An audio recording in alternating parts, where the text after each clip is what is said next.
పార్వతీపురం మన్యం జిల్లా సీతానగరంలోని వేణుగోపాలస్వామి లక్ష్మీ నరసింహస్వామి వారి దేవాలయంలోని ఉత్తర ద్వారాన్ని ఉదయం 6 గంటలకు తెరిచారు. ఉత్తర ద్వార దర్శనం కోసం మండలంలోని చుట్టుపక్కల గ్రామాల భక్తులు అధిక సంఖ్యలో ఆలయానికి విచ్చేశారు. స్వామివారిని దర్శించుకున్నారు. ఆలయ ప్రధాన అర్చకులు శ్రీనివాసాచార్యులు రామానుజాచార్యులు ఆధ్వర్యంలో ప్రత్యేక పూజలు నిర్వహించారు.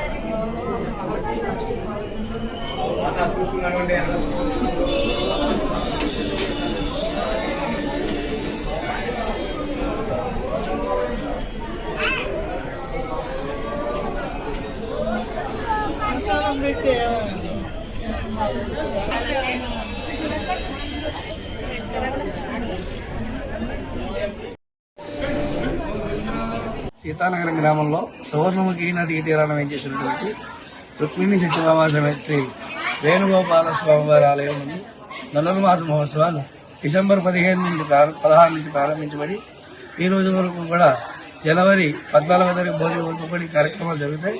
అత్యంత వైభవపేతంగా ధనుర్మాస మహోత్సవాలు జరుగుతున్నాయి. ధనుర్మాస మహోత్సవాల్లో వచ్చేటువంటి ఏకాదశిని వైకుంఠ ఏకాదశిగా పరిగణిస్తారు.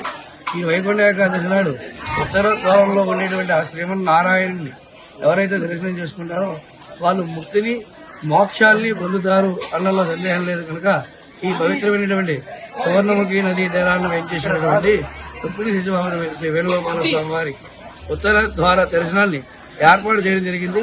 వివిధ ప్రాంతాల నుంచి భక్తులు వచ్చి కూడా దర్శనం చేసుకుంటున్నారు. దర్శనం కోసం భక్తులు క్యూ లైన్లో బారులు తీరారు. వారందరికీ కూడా తగిన ఏర్పాట్లు మంచినీరు తీర్థ ప్రసాద వితరణ ఇవన్నీ కూడా వారందరికీ కూడా పూజా కార్యక్రమాలు నిర్వహించబడుతున్నాయి.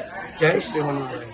సీతానగరం గ్రామంలో సువర్ణముఖి నది తీరాన వేయించేసినటువంటి రుక్మిణి సత్యభామ శ్రీ